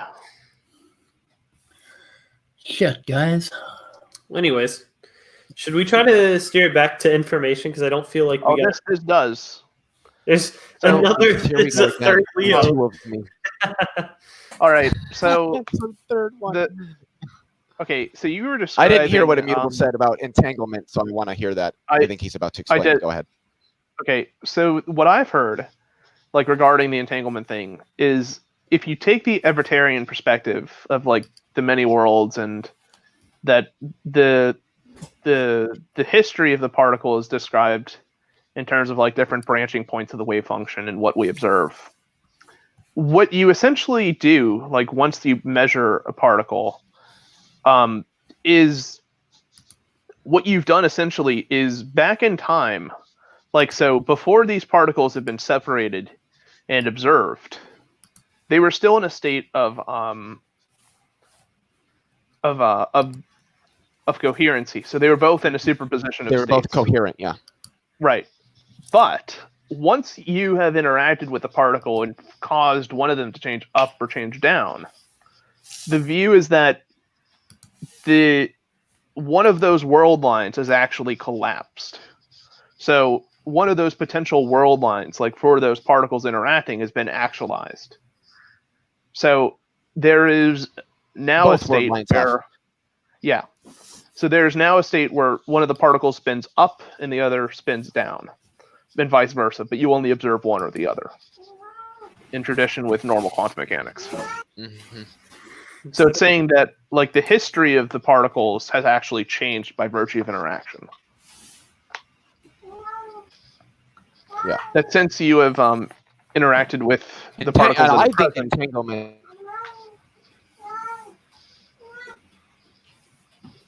Speed, is that your fucking cat? Yeah, it is. you got an upset kitty. Yeah, what's the matter with Got Loki? it. Oh, there's Can your a cat- moth on there's a moth on the window. Do you have we get a kitty headphones cam? on, or can your cat hear us? He can't hear you. I have headphones. Can you put the Yeah. earbuds Take- in your cat's ears? Okay. He's trying to get a moth. It's not, Can we get a it's- kitty cam going, Speed? It's not working for him. Kitty Can we cam. see your pussy? Not without seeing me, and I don't want. You don't want to see that shit right now. But yes, I mean, what's your perspective on that view, of like the libertarian perspective of once you observe a particle, like in that kind of scenario, it causes the sum over histories to change, essentially. Loki, I'm online, Loki. I know there's a moth up there. Jesus Christ. He's jumping all over the Christ. Fuck Okay. you, Dad. I want the moth. Because it's not a raccoon. Yeah, well, it could be a raccoon. I don't know. It's big enough. Has your cat ever gotten in a fight with a raccoon, or they just chill? No, they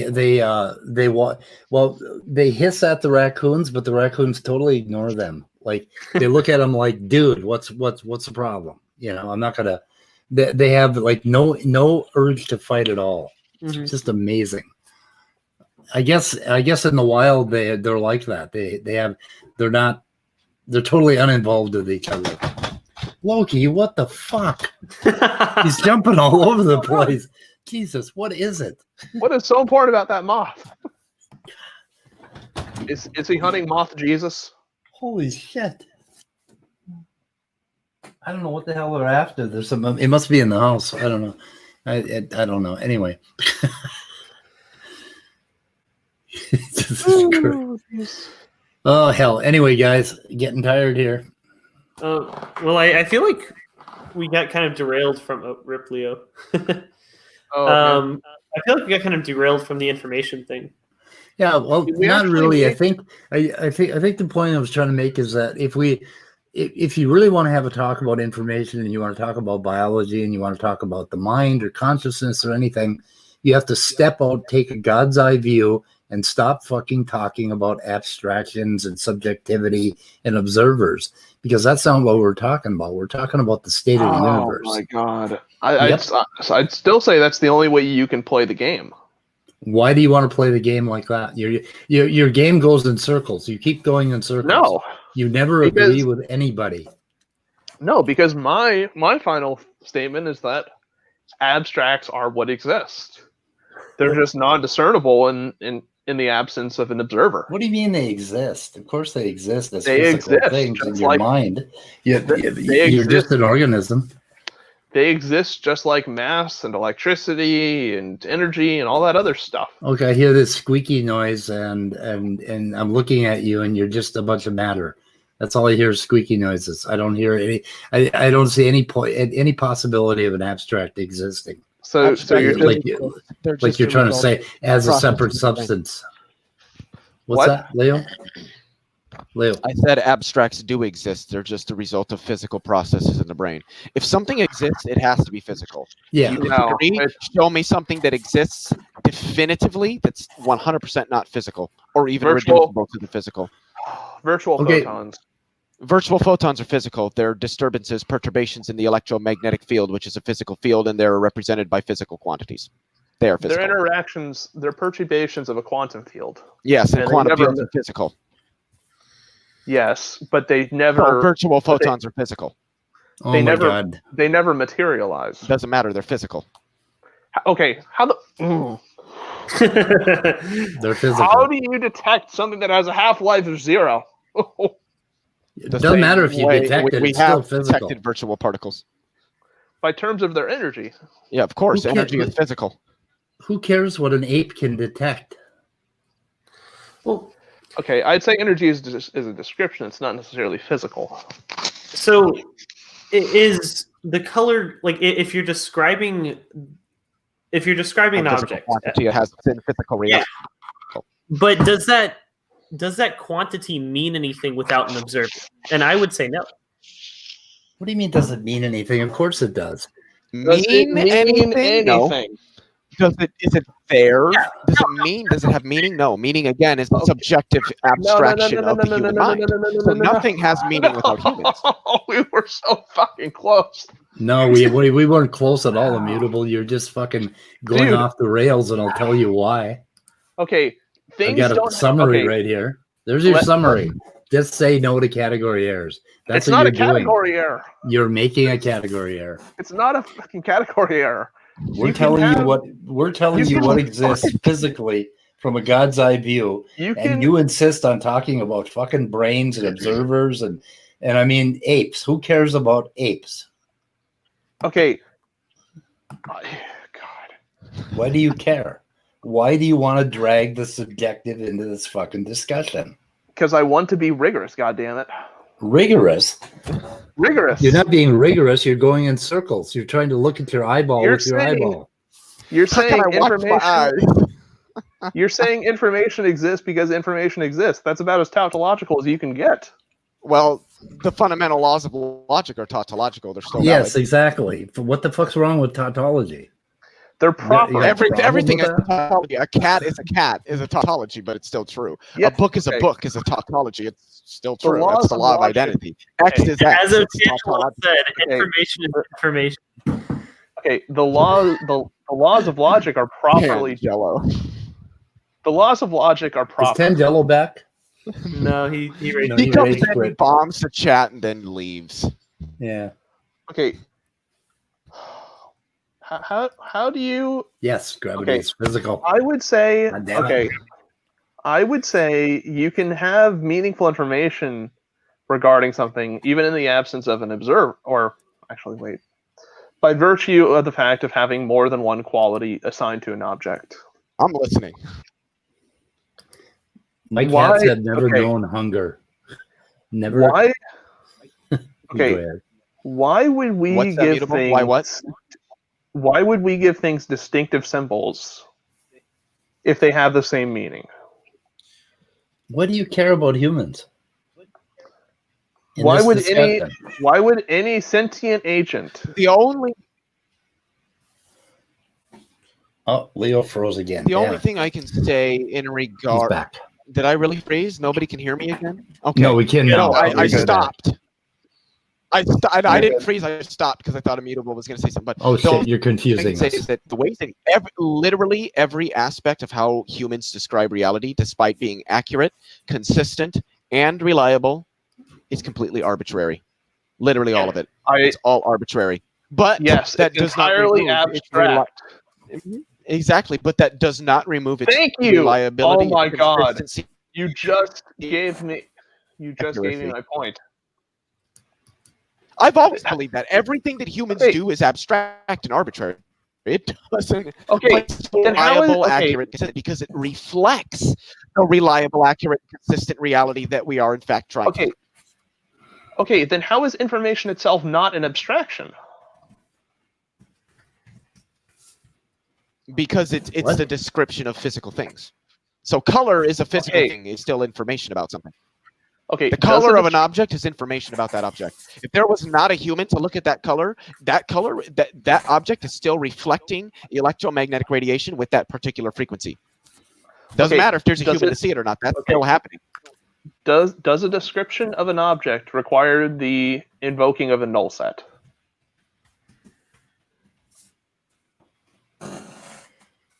I don't know.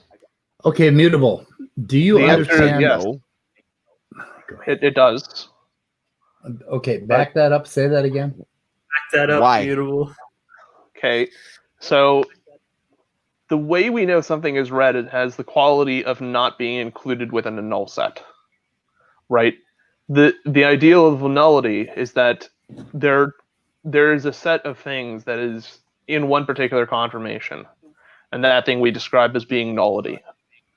But something like which is red is something that has a state of not being in nullity, right?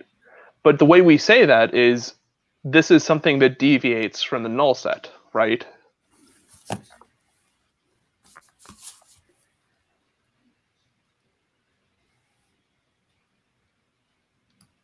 Did I freeze or did everybody just stop talking? I'm Everybody just sitting here just listening started and it just went silent. I'm like, what happened? We're Just- pondering just nullity. Pondering nullity requires silence. Okay, A null let's- set is just a set that's not really a set because there isn't anything in it, right? okay, but that's not quite true though, Yeah, because the empty null sets set, are- a null I set thought a null set was describes, just an empty set, a set having no unique elements. Yeah, but it's a set. So right? It's a Well, set that contains If something. there isn't right? anything It's there, then what do you have a set of? So you can't have a set if there isn't any there. okay, it'd be a set that contains all other sets, right? That's what nullity, like in a set theory kind of Wait, thing, what? is describing. So the idea of nullity is that I thought the way we typically describe it, the way we describe nullity in a typical sense is that nothing exists. Okay, the question is, what is nothing? yeah, I Right. disagree with that right off the bat. Okay, I'm not saying that's my definition. The way I define nullity Nothing- is that nothing is a particular state Is- of something. See, I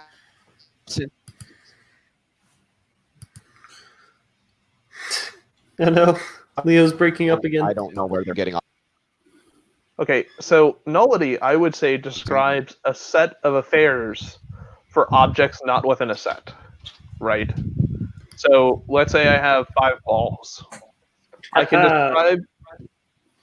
can describe a number of sets that include or that describe the arrangements of the balls in this particular set by their ordering. But the null set is a particular about now? conformation. Yeah, you're good. Other But than space covered. but a null set is a particular conformation where the elements contain none of the ones that are listed. Right? So it would just be the table that the balls are laying on, but not the balls itself. Would be an idea of like the null set. Yeah, I think Leo dropped out of the call again. But Yeah, he yes, I get what oh, you're he's saying. back in. Okay, I got him. Okay. Yeah, I hit Control Shift R, and so it refreshed the page. That was not what I Okay. was trying to click. So Okay, I I'll got a explain thing. it. I have a thing going on with Faithful, Honest, and True. Okay. Yeah, What? I don't know, it's a diversion.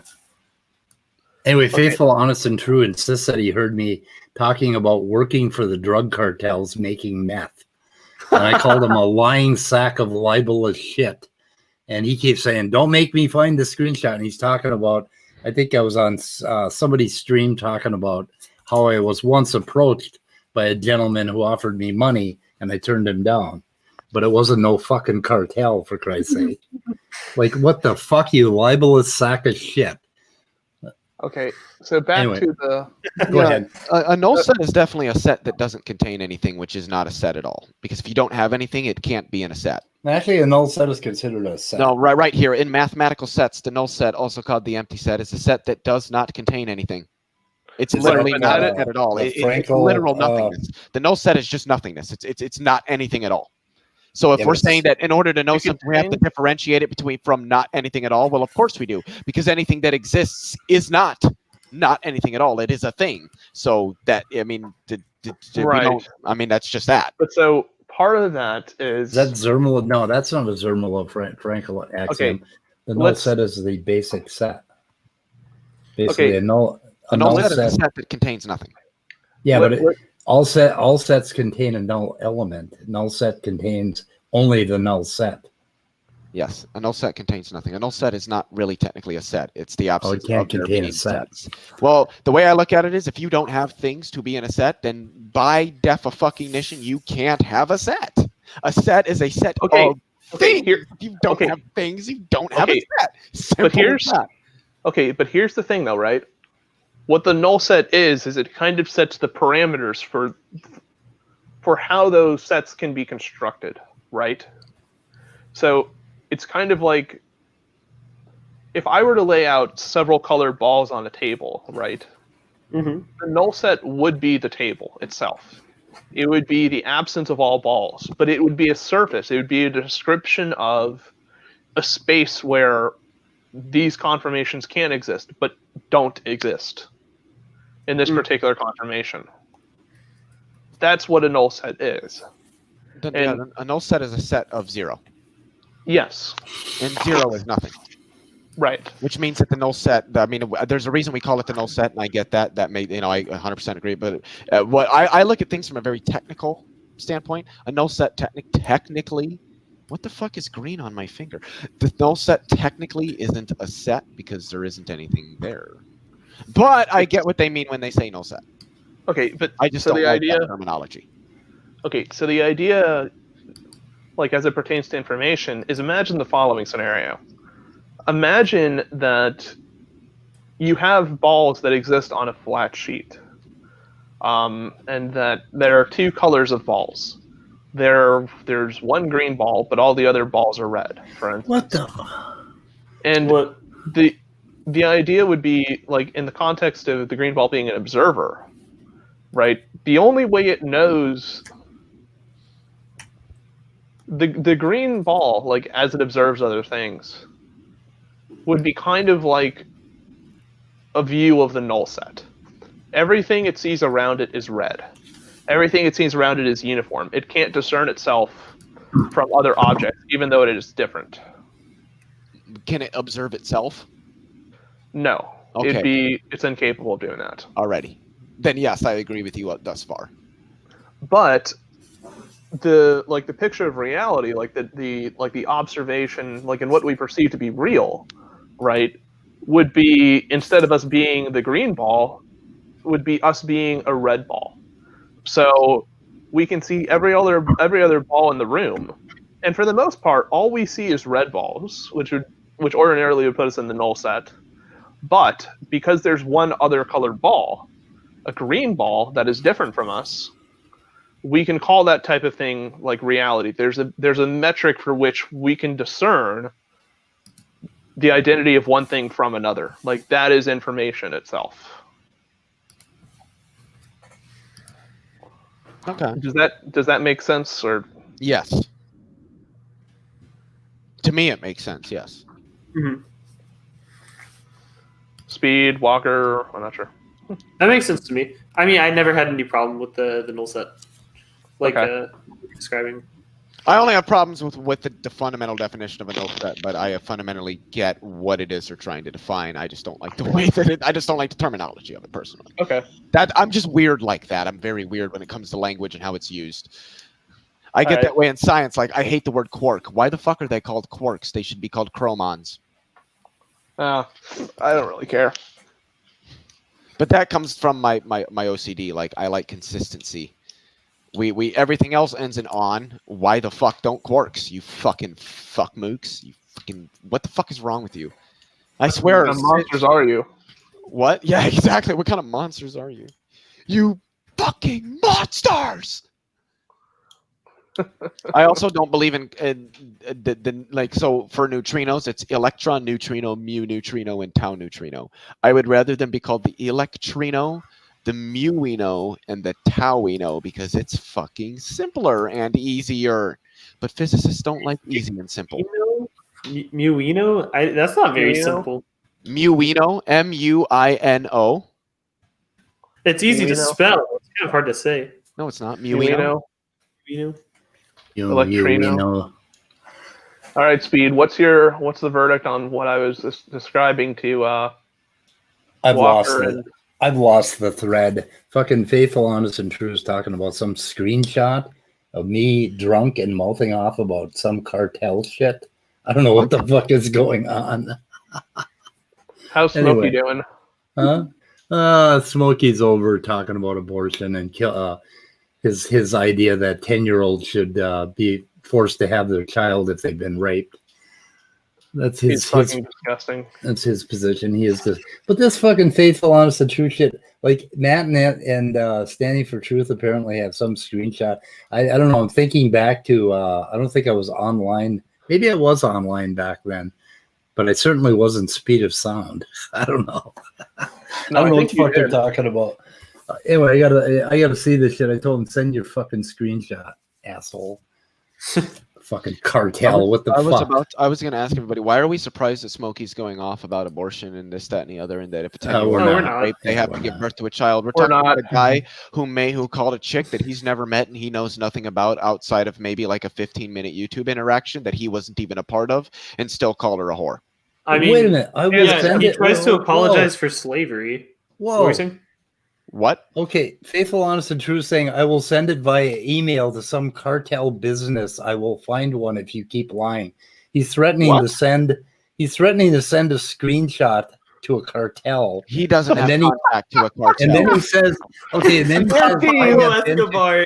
You want to He's- incriminate yourself further, my man? he says, "I have been to L.A." He's been to Los Angeles, so he knows cartels, man. So I know cartels. Don't make me say their names. Okay. Oh, I know people who work with the fucking mafia, man. this is fucking Jason Ezard from down in fucking Tasmania, yeah. Tasmania or whatever, and he's gonna be. Oh my god, what the fuck? Pablo is wrong with this Escobar dude? is about to get a very angrily worded letter from Jason Ezard. From Jason Ezard. I had a quick question. Were we Okay. actually going to dive into what this Hmm. stream was supposed to be about? Maybe we did. We Maybe did. Okay. We did. We Okay. did. Immutable proved that saying no to category errors is a good idea because you'll end up down all kinds of fucking rabbit holes that don't make any sense at all. I just You don't know haven't- how okay. anybody can claim that there are things that exist but that they're not physical, because if they're not physical, then what is there that does the Right. existing? Okay, so I have at least one person that agrees with me, kind of. Walker is that person. Leo at least agrees. I at agree with least some of what you agrees. said, yes. I think I Leo just come to agrees. different conclusions based on it. Yeah, that's fine. Yeah, And Leo- 100%. Leo just comes to a different conclusion, but understands my point entirely.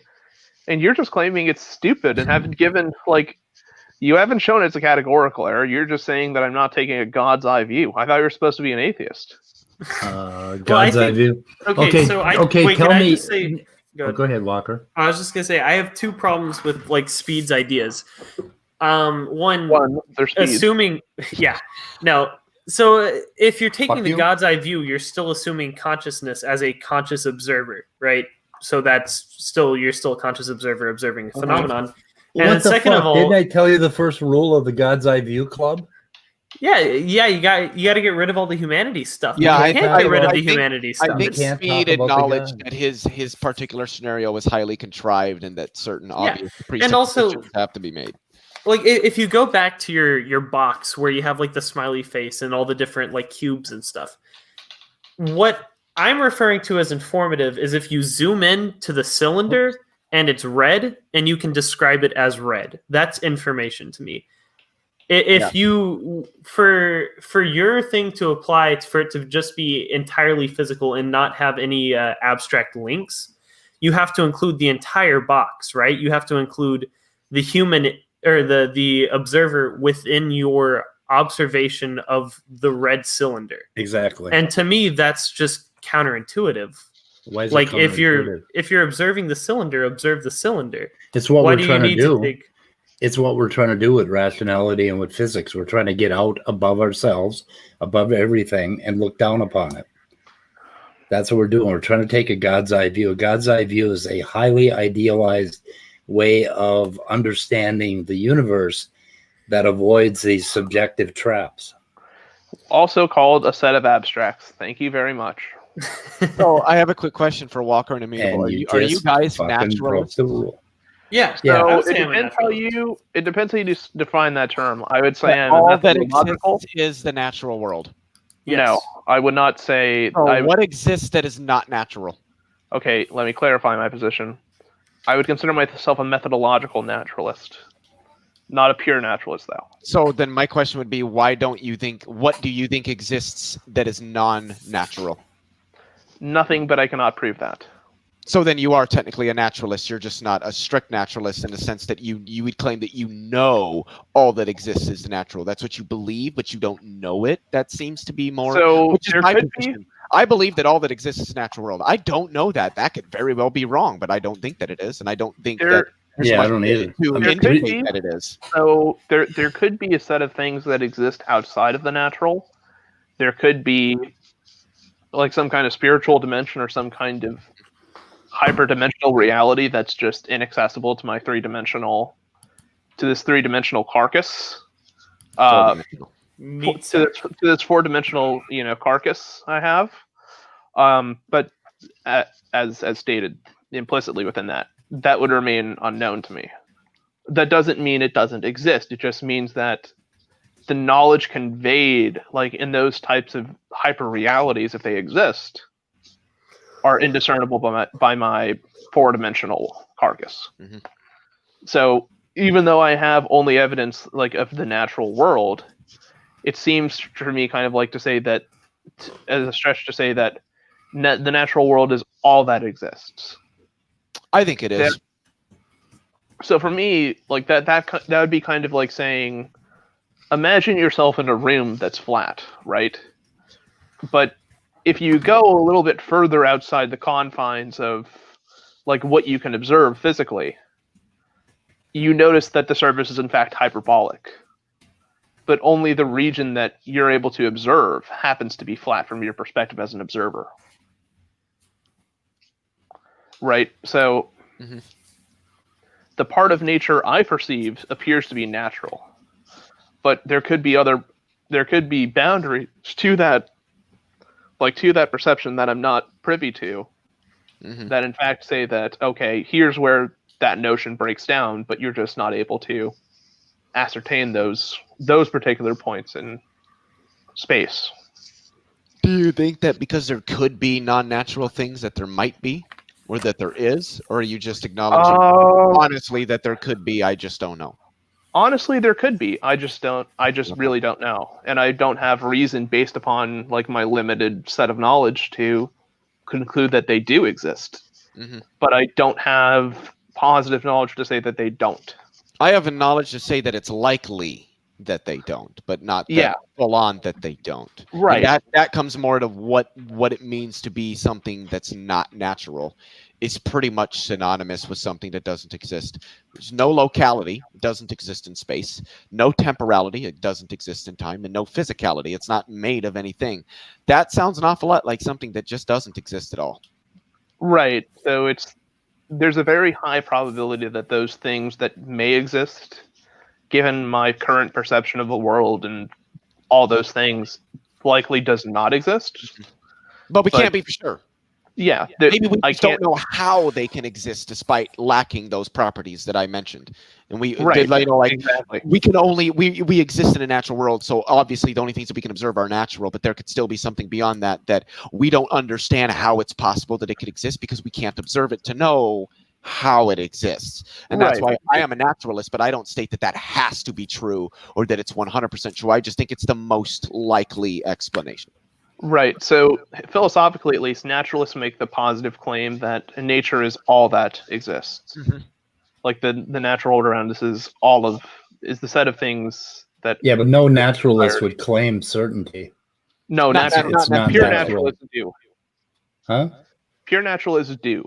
No, not strict naturalists. Strict naturalists would understand that certainty is a ridiculous concept. This comes down to the belief factor. Believing that a proposition is true does not mean that you are stating that it 100% is certainly demonstrated to be true. Like people, if you're a theist, you make the claim that God exists, but that doesn't mean that you are absolutely certain of the claim that you're making. In fact, then you would be classified as knowledge, and I don't think anybody can know that the natural world is all that there is. You can only certainty is itself a religious theist concept. I think to some extent.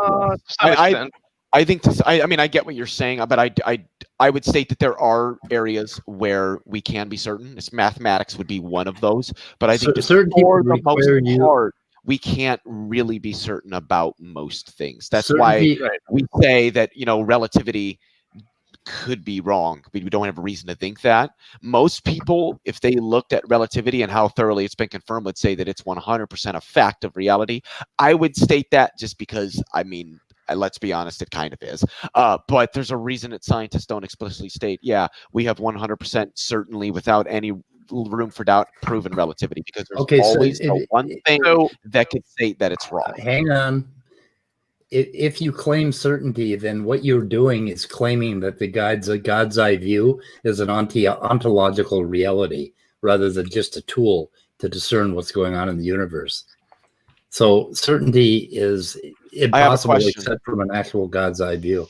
Are you certain that 2 + 2 = 4? And if not, why not? I'm as certain as you could possibly get. I guess, I'd say I'm Let me 100% answer. certain. No, so let me answer that for him. I am as certain as 2 + 2 = 4 as far as the logical consistency and construction of that algebraic structure permits me to be certain. I have as much confidence in that statement as my confidence in the axioms which constitute that algebraic structure. Because I am of the opinion that math is objective and certain. Like 2 + 2 = 4. Yeah. Fact. So you can't prove you that can say wrong. it's certain. That is not wrong. That cannot be wrong. But it's not the Okay, kind of certainty so- we're talking about with naturalism. It's Okay, a different Well, variety. no, I get that, and that's why I state that certainty is nuanced.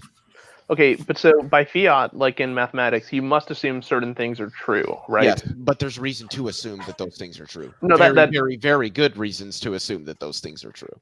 No, that's fine. I mean, all of truth is conditional in the sense that if a set of premises fail to be true, then the conclusion which is logically derived from those set of premises, if one of those premises are false, will be also false. Mhm. That's true of mathematics also. Like if it happens to be that, the Riemann hypothesis is false, or one of the premises used to try and prove it is false, well, okay, the Riemann hypothesis is not true. Yeah. Or we don't know that the Riemann hypothesis is true. So yeah, you can have as much certainty within a system as much as the axioms and the rules governing and constructing that system permit. Mm-hmm. Yeah, I agree. But You can only work from the axioms that you're presupposing, and the truth is conditional upon the particular axioms that you are presupposing. Yes. Right, and you cannot logically know, for certainty, that the axioms that you invoke are true. Mm-hmm. You must assume they are. Yeah. And naturally, and we all know this. I know that we all know this. That doesn't mean that there aren't good reasons to assume that certain axioms to be true. Obviously, no. You can justify the existence of certain axioms as to why they should be utilized. Yeah. But proving that they are true or that kind of thing is inherently fallacious. Mm-hmm. You just can't. It would be begging. I don't know if would it be begging the question or it would be. You would have to. You would have to invoke the law of identity and a few other things in order to. You'd have to use those laws to prove those laws, and that's not how it works. There are systems that are very interesting philosophically, like paraconsistent logic that tries to avoid using the law of identity, but still arrive at statements of truth, using certain things like that. But those are very, very different types of systems that are foreign to us. Mm-hmm. Like in philosophy, and they're ones that without mathematics we don't know how to navigate them. Yeah. Hey guys, I think we should wrap this up here, and you guys can chat offline if you want. So what did we all learn today?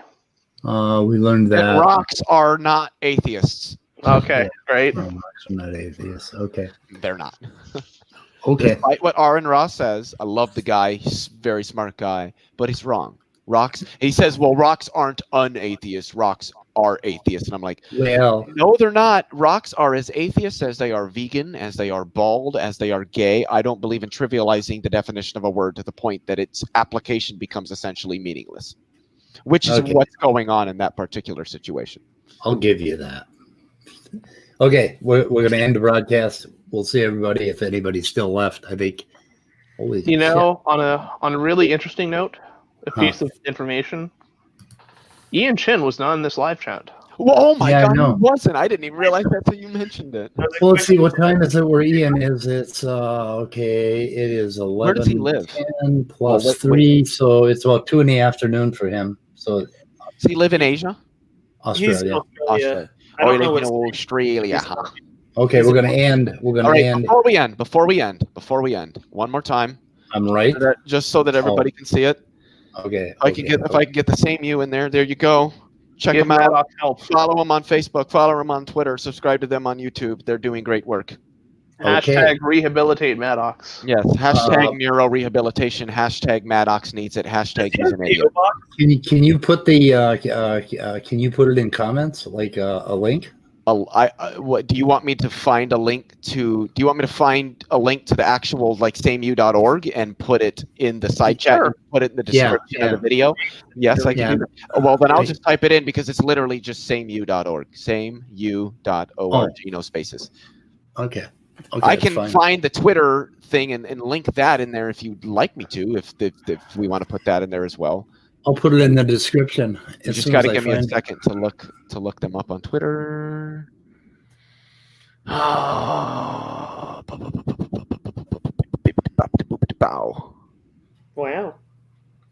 Oh, there it is. Where You know, where I'm where kinda- is what? How the fuck? I found it. I found it. How do I copy and paste a Twitter? Hold on. Copy URL. Where am I going? Back here. Okay. All right. Oh, let's see here. There's the Twitter. I'm gonna push this all in the private side chat that we have. Okay. That's I've got the Twitter in there. I'm about to get the Facebook. I'm going to put it in the description.